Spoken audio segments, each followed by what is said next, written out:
இருக்கிற வருத்தம் எல்லாம் தமிழகத்தினுடைய எதிர்க்கட்சி தலைவர் என்று சொல்லிக் கொள்கிற பழனிசாமிக்கு இந்த அடிப்படை புரிதல் கூட இல்லை என்பதுதான் நமக்கு இருக்கிற வருத்தம். இன்னைக்கு தென் மாநில முதலமைச்சர்கள் அத்தனை பேரும் ஒருமித்த குரலாக பேசியிருக்கிறார். கர்நாடக முதலமைச்சராக இருந்தாலும் சரி, தெலுங்கானா முதலமைச்சராக இருந்தாலும் சரி, கேரள முதலமைச்சராக இருந்தாலும் சரி, ஆந்திர முதலமைச்சர் வெளிப்படையாக பேசவில்லையே ஒழிய தனக்கு இருக்கின்ற கவலைகளை பிரதமர் மோடி அவர்களுக்கு தெரிவித்துள்ளதாகத்தான் செய்திகள் வருகின்றன.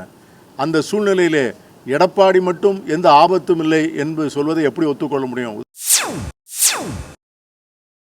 ஒரு முத்திரை பதிக்கின்ற வரலாற்றில் இடம்பெறுகின்ற விதத்தில் இருக்கும் என்பதற்கான காரணம் 23ஆம் தேதி வாக்குப்பதிவின் போது வாக்குப்பதிவு ஆகின்ற வாக்குகளை 4ஆம் தேதி எண்ணி முடிக்கின்ற மாலை பொழுதில் தமிழ்நாட்டு அரசியலில் எதிர்க்கட்சி இல்லாத ஒரு சட்டப்பேரவையை மாண்புமிகு முதலமைச்சர் தலைவர் தளபதி அவர்கள் அமைக்கப் போகிறார் என்கின்ற ஒரு உள்ளார்ந்த செய்தியை நாங்கள் உள்வாங்கி இருக்கிறோம்.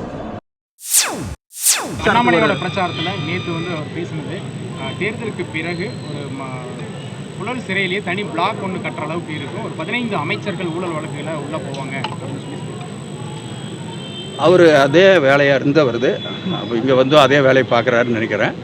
அந்த மாதிரிலாம் இருந்ததுனாக்க எந்த வழக்காக இருந்தாலும் திராவிட முன்னேற்ற கழகத்தில் இருப்பவர்கள் சந்திப்பதற்கு தயாராக இருக்கிறார்கள். எந்த தவறும் அவர்கள் சொல்ல முடியாது. ஈடியெல்லாம் என்னென்ன பண்ணாங்கன்னு உங்களுக்கு தெரியும். எனவே எந்த பிரச்சனையாக இருந்தாலும் அதை சந்திக்க தயாராக இருக்கிறோம். பொதுமக்களுக்கு நாங்கள் சொல்லுவது, உங்களுடைய சேவையை மட்டும்தான் மனதிலே வைத்துக்கொண்டு ஒவ்வொரு அமைச்சரும் வேலை செய்திருக்கிறார்கள். முதலமைச்சர் செய்திருக்கிறார், துணை முதலமைச்சர் செய்திருக்கிறார்.